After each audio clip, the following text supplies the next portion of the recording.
Aqui, ó, eu tenho do dia 16/5. Quanto era? A creatinina era 1,21 e a ureia era 32. Maravilha. Então, o que está acontecendo com o seu avô, né? Sim. Então, com o seu avô, nós temos um quadro agudo, que é um quadro de septicemia ou de infecção. Provavelmente, o foco de infecção deve ser pulmonar, em regra, porque ele não tem nada abaixo do diafragma que faça a gente pensar num foco de infecção, a menos que ele tenha tido uma infecção urinária grave ou alguma coisa do gênero, mas, em regra, esses pacientes podem desenvolver pneumonia. Bom, para isso, ele está sendo tratado para o quadro de infecção, então ele fez antibiótico, melhora da função hemodinâmica, porque ele teve uma septicemia, que é uma infecção generalizada, então a pressão cai. Ele tem todos os exames laboratoriais afetados por causa dessa infecção. Então ele piora a função renal, ele aumenta a contagem de leucócitos, ele obviamente fica desorientado. Como a senhora falou, muito comum num indivíduo de 72 anos infectado, a gente costuma brincar que a gente fala que ele chama o urubu de meloro, ele está fora. Isso é um quadro muito comum, chama-se delírio, e ele tem como causa o que a gente chama de tóxico-metabólica, é uma infecção ou mesmo um distúrbio metabólico hidroeletrolítico suficiente para o paciente perder essa consciência. Em regra, quando ele melhora, a última coisa que ele recupera é esse quadro de consciência. Mas, em regra, ele deve voltar no nível normal disso. Vamos imaginar que ele melhore no quadro de infecção, que é o mais provável, pelo menos pelas informações que vocês estão me trazendo. A segunda pergunta é, o que ele tem de doença de base? Então, se a gente rever o histórico dele, aquele quadro de dor abdominal que ele tinha devia ser relacionado a essa doença do pâncreas. E eu vou mostrar para vocês uma imagem, só para vocês entenderem isso melhor.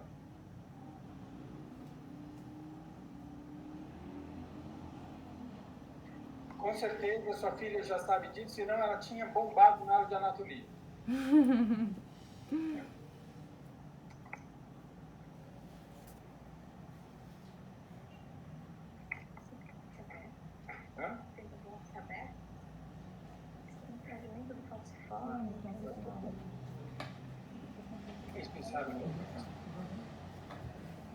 Ele fez, para ele colher essas biópsias, ele foi operado? Como é que foi a história? Ele fez uma laparoscopia exploratória para diagnóstico.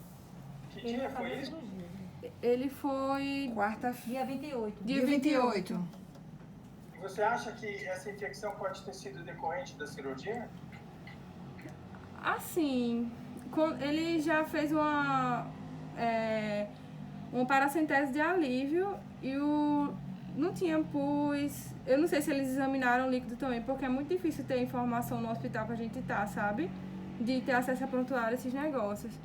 Mas eu realmente não acharia que essa seria a minha primeira hipótese, assim, mas eu também não tenho muita experiência, né?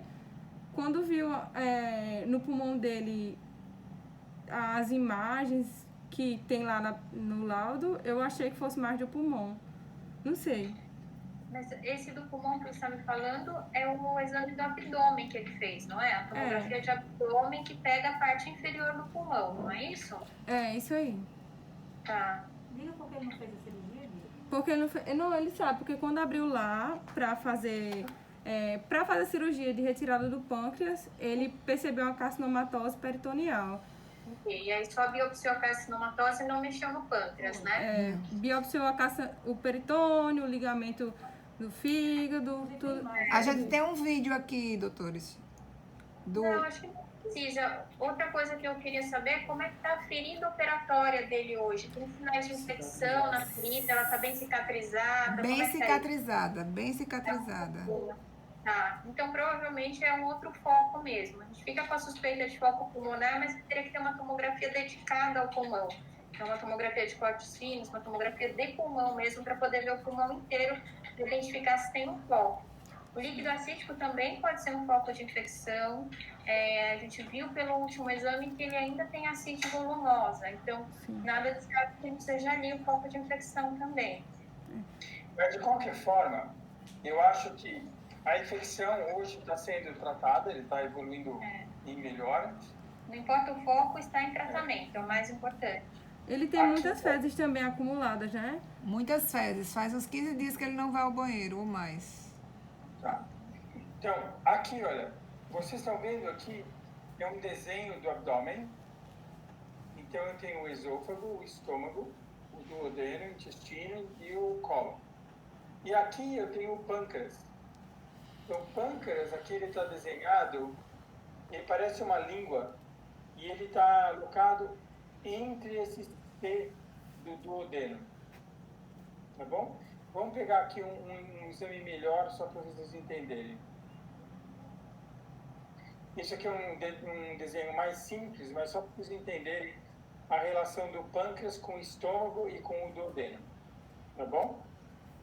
Na verdade, o que acontece é que o pâncreas, ele tem um ducto chamado ducto pancreático, que fica bem no meio do pâncreas. Ele é mais ou menos assim. E ele serve para coletar e jogar no intestino as enzimas pancreáticas que são usadas para a quebra dos alimentos para absorção pelo intestino. E esse ducto joga essas enzimas junto com a bilis num lugar chamado papila duodenal, aqui. Então, esse aqui é a anatomia normal do pâncreas. O que acontece é que esse lugar em que o pâncreas está é um lugar bem apertado. Eu tenho vários vasos aqui. E existe uma coisa... Deixa eu pegar aqui uma coisa para vocês.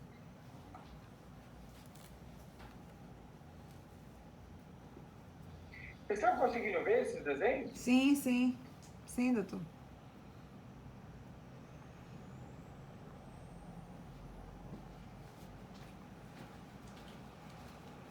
Vou pegar um zoom melhor.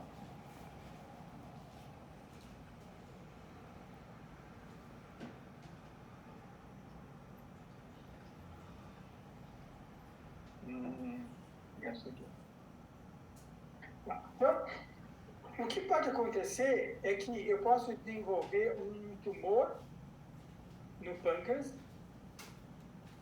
e quando esse tumor no pâncreas ele é localizado na região da cabeça, ele geralmente leva a uma obstrução dessa via biliar, a via biliar dilata e o paciente fica amarelo.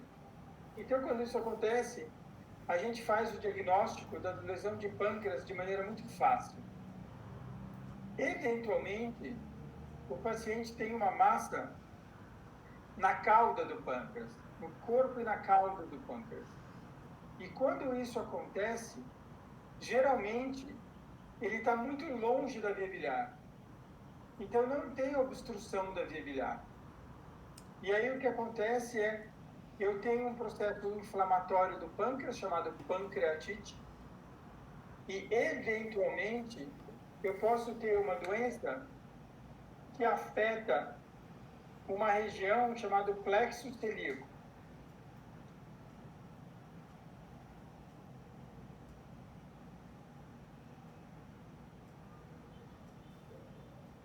Esse plexo celíaco é...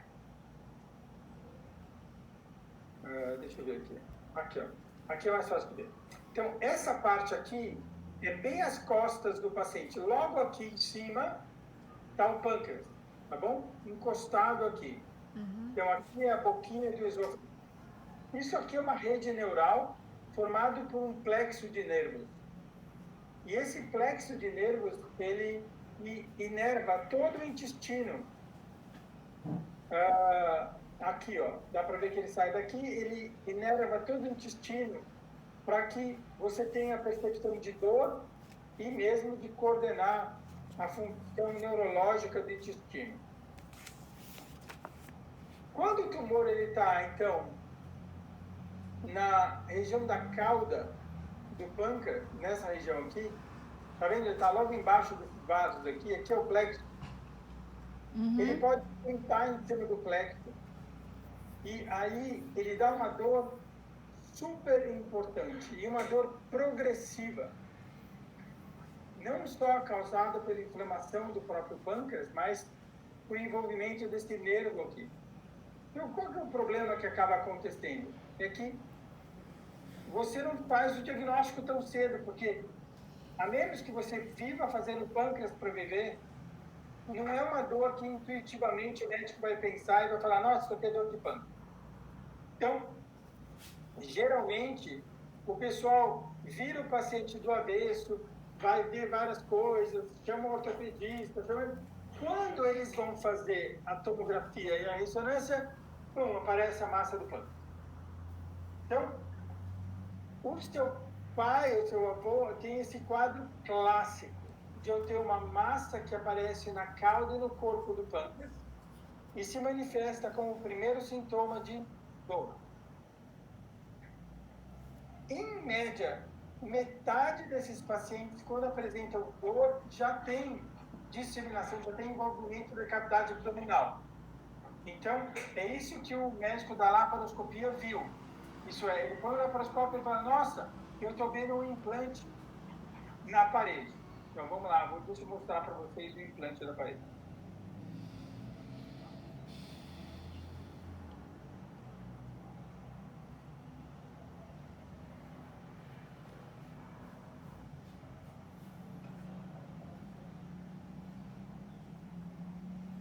Vamos ver aqui uma foto legal.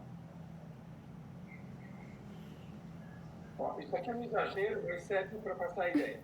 Então, eu tenho aqui uma foto do peritônio, tá vendo aqui? Tem que compartilhar de novo. Saiu a imagem, saiu. Tá a sua só, doutor. Tem que compartilhar a tela de novo.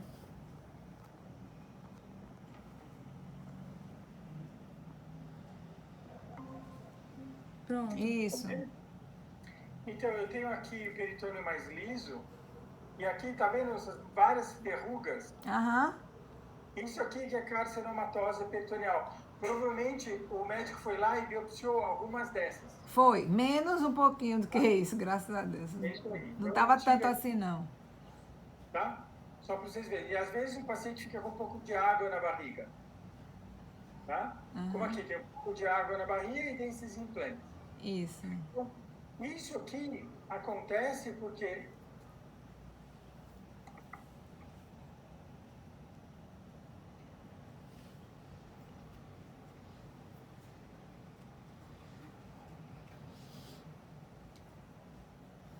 a cavidade peritoneal, nesse desenho, ela está marcada em verde. Então, é como se fosse um saco fechado. Imagina que aqui está o pâncreas. E as células do pâncreas caem dentro dessa cavidade. Então, fosse como se fosse colocar um pouquinho de areia dentro de um saco de linguiça. Ele se espalha pelo saco. Então, isso a gente dá o nome de carcinomatose peritoneal. Então, a gente já entendeu tudo que está acontecendo com o seu avô. Isso é, ele tem um tumor de pâncreas, ductal, do corpo e cauda do pâncreas, que manifestou como dor, como primeiro sintoma, e que tem envolvimento no peritônio. Então, esse tipo de paciente é um paciente clássico. Bom, é evidente que agora, exatamente agora, ele está numa situação onde ele tem uma sepsemia. Então, o foco hoje de tratamento é a sepsemia. E esse tumor, ele tem há pelo menos 6 meses que ele saiba o sintoma. Então, não é uma doença de agora, não é uma emergência médica o tratamento do tumor dele. É óbvio que ele vai precisar de tratamento, mas primeiro ele precisa se recuperar da septicemia. Então, a septicemia, como vocês já entenderam, tem um impacto temporário na função renal do paciente e em regra, ele evoluindo bem, tudo isso vai se normalizar, ele vai receber alta da UTI. Ele também está causando com que ele também não vá no banheiro, mesmo dando laxantes e mesmo dando lavagem, o intestino não funciona?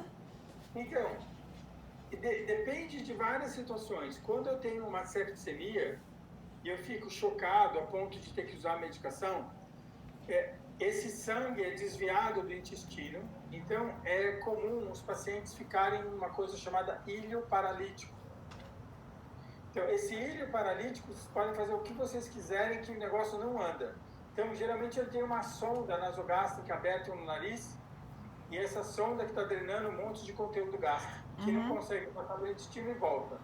Ele tá assim.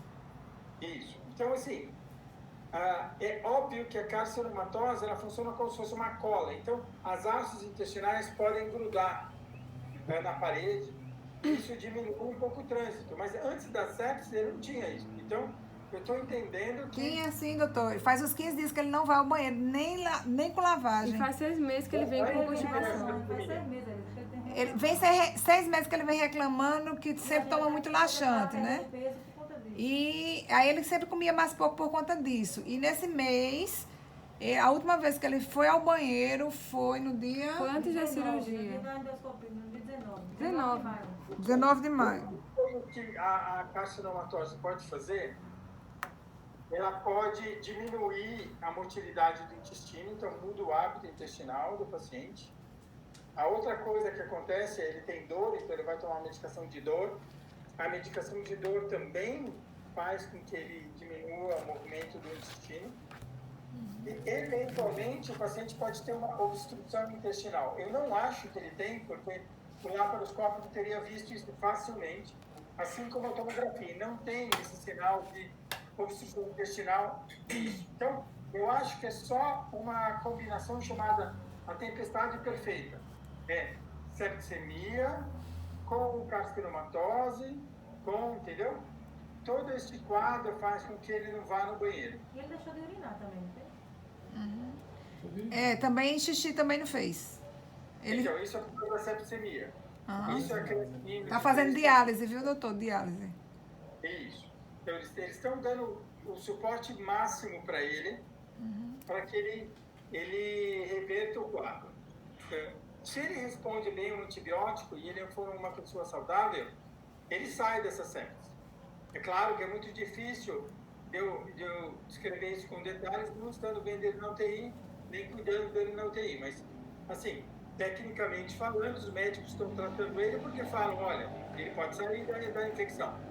Ele saindo da infecção, ele pode recuperar a função renal normal e vamos que vamos. Então, agora, a parte fundamental é essa, mas essa recuperação plena ainda pode demorar umas 2 semanas. 2? Se ele for bem. Na UTI. Bom, não sei. Se ele, às vezes pode melhorar e sair da UTI, mas, assim, eu contaria num indivíduo de 72 anos, se tivesse que chutar. 74. 74. Se eu tivesse que fazer um chute aqui, eu falaria que ele ainda tem mais uns 2 semanas de cuidado intensivo, internação fácil. Mas, com relação ao quadro oncológico dele, é paz na terra, vamos aguardar. O câncer dele não está comendo ele por dentro, vai dar tudo certo. Ele melhora do quadro de infecção, aí a gente foca no tratamento dele. O paciente que tem, vamos imaginar que a gente teve 3 semanas de agora, a função renal dele recobrou ao normal. E ele voltou a ter uma atividade normal. Está consciente, orientado, comendo, urinando e evacuando. Com uso ou não de medicação. Então, a pergunta agora é, e agora, o que nós fazemos com o tumor? Bom, Quando eu tenho doença avançada, isto é, tenho metástase, por exemplo, no peritônio, esse é o tipo de doença que não adianta fazer uma cirurgia. Isto é, tirar a carcinomatose, tirar a lesão do pâncreas, porque seria, vamos usar o exemplo da areia no saco, da linguiça. A sua filha que está aqui fez um fundo no saquinho de areia. A senhora pôs ela de castigo e vamos limpar agora a linguiça porque seu marido quer usar ela para o churrasco. E aí você fala com ele, bom, e agora o que eu faço? O seu marido, para tirar sarro da senhora, dá uma pinça de sobrancelha para tirar a areia. É claro que ele também vai de castigo, só para ser à toa de ter proposto isso, mas é exatamente a situação do cirurgião. Se o cirurgião completar a barriga dele, ele estaria com uma pinça de sobrancelha para tirar a areia da barriga do seu pai. Então, é uma situação que não dá certo. Então, a melhor coisa de fazer seria que a gente lavasse a barriga dele com uma medicação que dissolvesse, diminuísse os nódulos. Isso que a gente chama de quimioterapia. Então, ele tem, de fato, uma indicação de quimioterapia, uma vez que ele esteja estável. Existem hoje 2 esquemas de quimioterapia que ele pode fazer. Eles estão vinculados no aumento de controle de doença, vida, qualidade de vida, melhor de dor. Assim, de fato, é um tratamento da doença dele. Você fala, mas esse tratamento, ele pode eliminar por completo a doença. É improvável que isso aconteça, a menos que ele esteja vinculado a um grupo de pacientes que tenham uma história familiar associada a tumor de pâncreas. Esses pacientes têm outras drogas que podem ser usadas também e que controlam a doença de uma outra forma. Isso é um detalhe que a gente depois olha na patologia, mas com certeza não é para agora. Mas o que eu quero dizer é que ele tem tratamento, e esse tratamento é o tratamento da doença. E qual é o prognóstico de um paciente com carcinomatose? E eu sempre falo, depende de como ele responde ao tratamento. Se ele não responder ao tratamento, é muito ruim. Porque tem um grupo de pacientes que são diagnosticados com sintoma, com doença metastática, e eles evoluem muito mal nos primeiros 6 meses, porque não respondem ao tratamento. Isso corresponde a mais ou menos 20% a 30% dos pacientes hoje. O restante dos pacientes vão melhorar com o tratamento, vão melhorar a qualidade de vida, sintomas de dor, alimentação, comer, vão se sentir melhor com o tratamento, inclusive, mas a doença vai voltar a crescer em algum momento. E tem um terceiro grupo de pacientes, que são aqueles pacientes que respondem muito bem ao tratamento e ficam com a doença controlada por um tempão, muitos meses. Às vezes não tem nem de tratamento nessa fase. Então, tudo vai depender de como ele responde ao tratamento. Como ele nunca fez tratamento, a gente não sabe. Bom, qual é o tratamento que ele vai fazer? Depende muito de como é que está a condição clínica dele naquele momento. Depende muito de como ele sai da UTI, como ele sai dessa internação. Vamos imaginar que ele saia dessa situação totalmente recuperado. Ele está comendo. Faz um tempão que ele não comia mesmo, até antes de ir para o hospital. Depois da cirurgia, da laparoscopia, ele parou de comer. Então, mas vamos imaginar que ele melhore tudo isso. Certo. Ele volte a comer, não aquela Brastemp, mas coma. Ele não tem uma água na barriga tensa, ele está urinando, ele estava quando? Vamos imaginar que ele volte a uma condição ideal. Aí sim a gente trata ele. Vamos imaginar que ele saia desse quadro todo com uma sonda no nariz, fazendo diálise, não evacuando, com uma CID, quer dizer, clinicamente ele não está bem. Nessa situação é muito difícil de tratar o paciente com químio, porque às vezes é o suficiente para você dar uma empurradinha no paciente. Ele tem que ter uma condição clínica mínima para ele poder fazer o tratamento. Portanto, que o tipo de tratamento, que drogas a gente vai usar, depende muito de como é que ele vai estar nesse momento. Certo. Bem, alguma pergunta mais, gente? Assim, Essa história dele também não comer há 15 dias, doutor, ele só estava tomando aquele suplementozinho de 50 ml, como se fosse um bariátrico, sabe? E muita força. Não é porque nada está entupido nele, ou é porque ele não está indo no banheiro e está se sentindo empachado? Assim, tudo pode ser. Né? É difícil, assim, à distância e sem ver o paciente, fazer um julgamento de exatamente por que isso está acontecendo. Mas, assim, em regra, o paciente tem que comer, urinar, evacuar e andar, para ele poder fazer uma quimio numa situação de segurança. Certo. É óbvio que os médicos que estão cuidando dele agora devem estar dando o suporte que ele precisa para que essas 4 coisas aconteçam. Certo. E esse é o foco principal agora. Ô, doutor, essas fezes não tem como tirar, não, de jeito nenhum. Outro jeito, sem ser lavagem, porque não faz efeito a lavagem. Mas sabe que eu sei que... eu posso só fazer uma pergunta para a senhora? Tá. Eu venho de uma família italiana, tá bom? E para a família italiana é o seguinte, o paciente não vai no banheiro e não come, está morrendo. Não é verdade? É assim, ai meu Deus, o que eu vou fazer agora? É o que a gente está pensando. Isso. Mas, na verdade, o comer e evacuar é uma condição que está vinculada a toda uma síndrome. Então, não é necessariamente que tenha uma razão específica para isso. Pode ter, às vezes, uma razão específica? Pode. Mas, em regra, isso que está acontecendo é uma situação que envolve todo um quadro de infecção ou septicemia. Em regra, os pacientes, quando têm septicemia grave, eles não evacuam e eles não comem.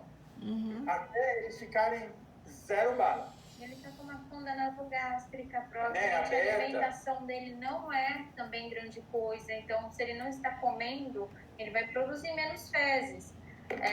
As fezes podem ficar numa parte mais alta, que é a lavagem intestinal, uma lavagem, 2, 3, não vão pegar.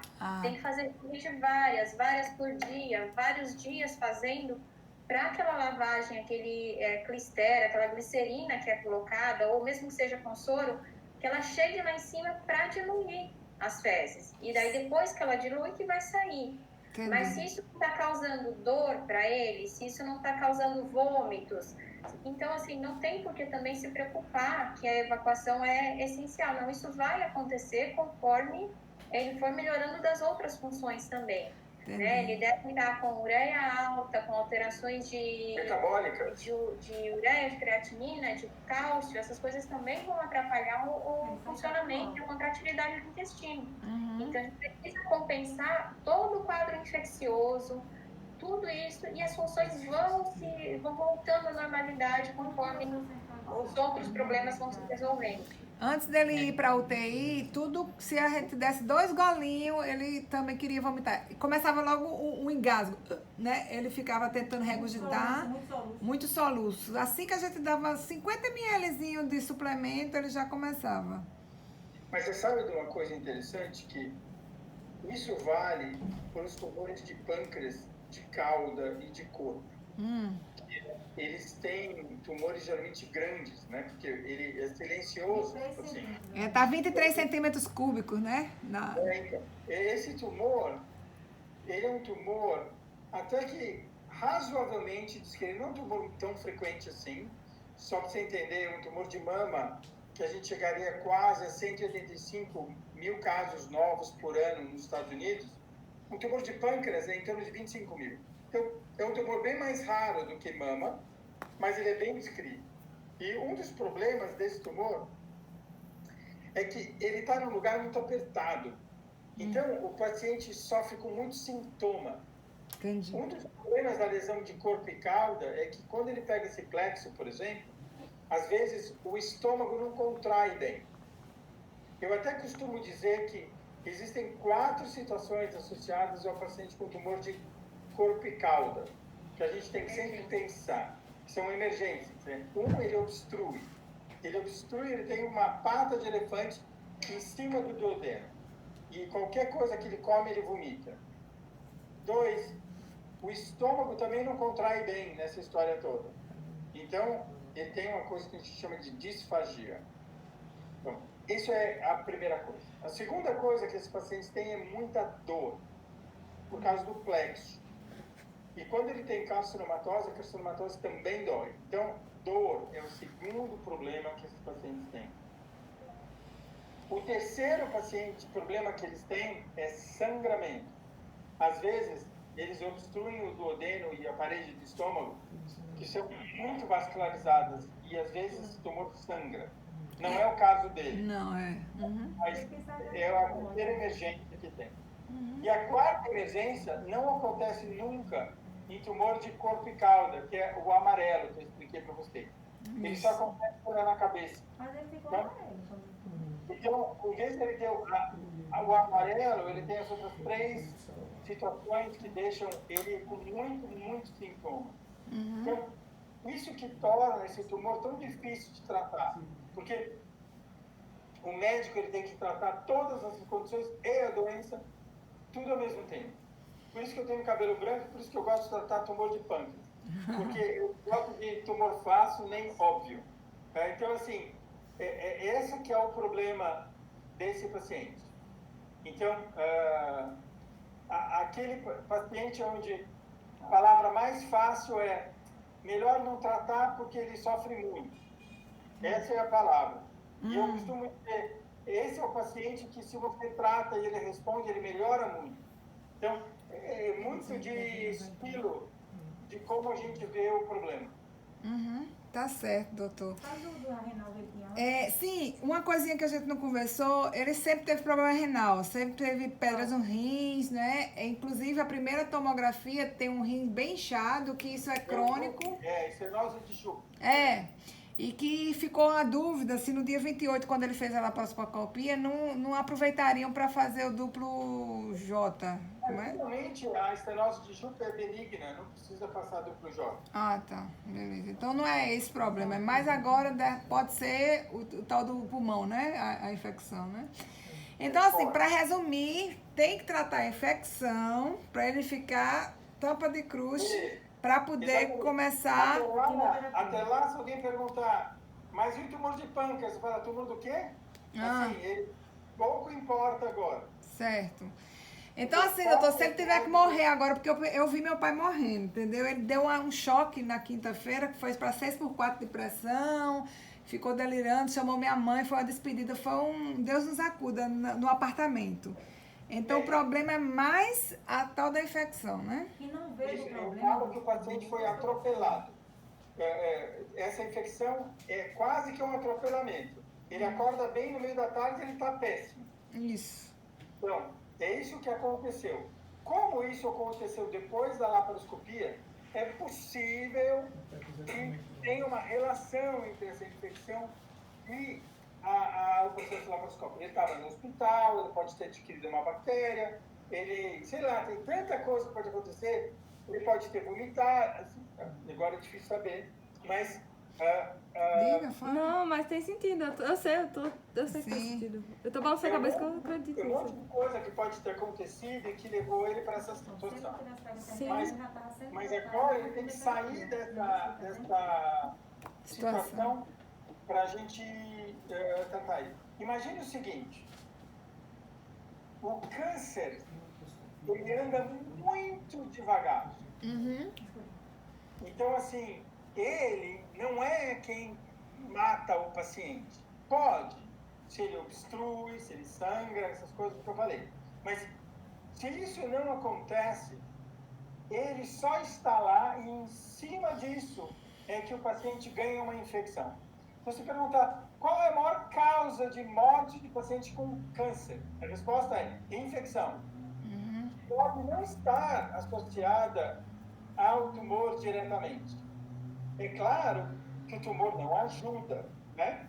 Porque o paciente já tem um grau de estar mais debilitado. Mas não existe uma relação de causa e efeito direta. Entendi. Por isso, ele pode tratar a infecção. Tem coisas em oncologia que a gente fala assim, nossa, para ele melhorar disso só tratando câncer. Então aí precisa fazer quimioterapia. Para ele, independente da condição que ele está. Porque a única coisa que vai fazer ele melhorar é tratar o câncer. Aqui não. Se eu tratar o câncer na infecção, eu mato ele. Porque quem vai matar é a infecção. Então agora a gente precisa cuidar da infecção, ver o que sobra, e em cima disso a gente vê como vai tratar.